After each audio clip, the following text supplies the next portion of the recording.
Now that we have our microphones picked out, we need something to hold them while we podcast.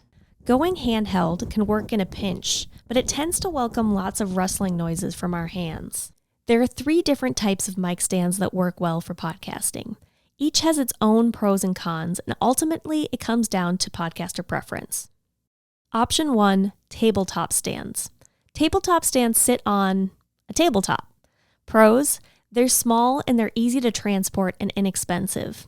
Cons, since they sit directly on the table, it's easy to bump into them and create extra noise that you don't want on your recording.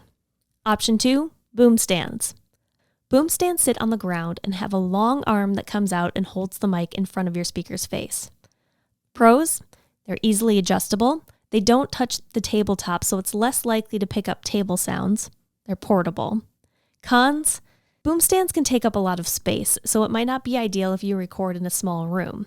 They can also start to droop as they get more use, but a higher quality stand will be less likely to have that issue. Option 3, broadcast arms. Broadcast arms attach to a tabletop either by a clamp or through a hole you'll need to drill into your tabletop. Pros, they're easily adjustable and they're great for cable management since the cable is part of the stand. Cons, broadcast arms wouldn't be great if you don't have a permanent recording setup since they take up space and some require drilling a hole into the tabletop. Before picking out which mic stand you might get for your podcast, check to see if the microphone you selected comes with a mic stand. If not, or if you want a different mic stand, consider whether your setup needs to be portable, how much space you have to work with, and what your budget looks like.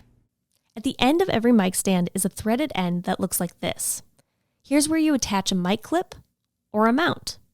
Mic clips and mounts are where the microphone sits on the stand.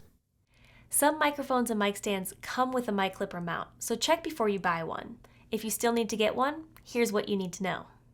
Mic clips work well with handheld mics, where mounts work best with non-handheld mics. There are regular mounts and there are shock mounts. Shock mounts are constructed so the microphone is suspended in the center using elastic parts. It absorbs vibration so those table bumps we talked about earlier aren't picked up by the microphone. Be sure to get a mic stand and a clip or mount for each microphone. Check out the mic stand section and the mic clips and mounts section of the Podcast Equipment Guidebook for more guidance on finding the right one for you.